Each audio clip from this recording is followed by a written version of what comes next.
What actually happens is that you arrive to a museum to see artwork, and you encounter two mounted police dressed with their uniform on their horses, and who are actually using all the techniques they learn in the police academy and through their experience as policemen to control the audience of the exhibition.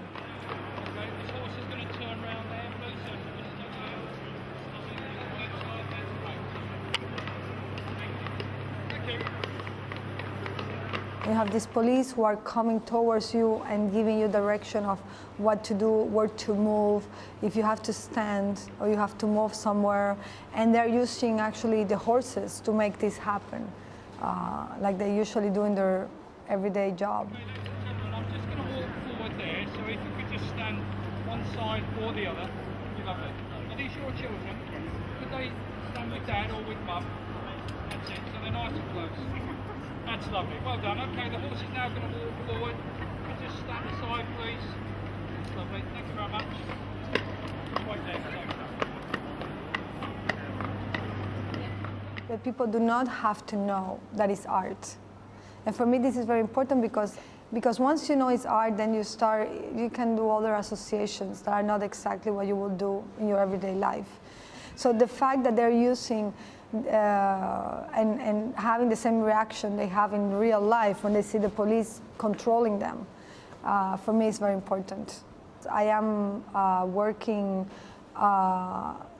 in a way in which I like people not to think it's art, so they can really enjoy it as a live event and not as a representation of a live event. And what I'm actually doing is each piece is like a little vignette where the audience can have a little piece of experience with power.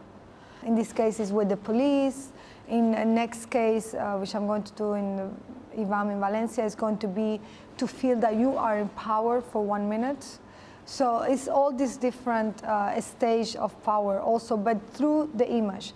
So every piece I've done so far, let's say the quotation, the visual quotation is an image I've seen on TV, in the news on TV.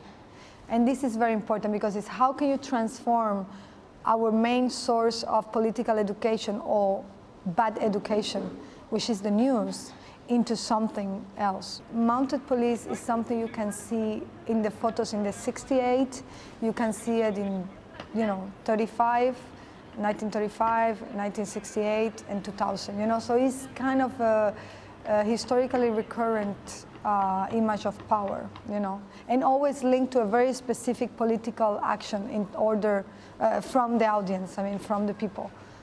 So, yeah. And I really like that people here were reacting with the same kind of a spirit, like, oh, is this about controlling people? Is this about terrorism? So I really like that people really have all this inside them, but they don't want to think about it, no? It's kind of a way to bring them back to this self-consciousness of the moment we're living at, right?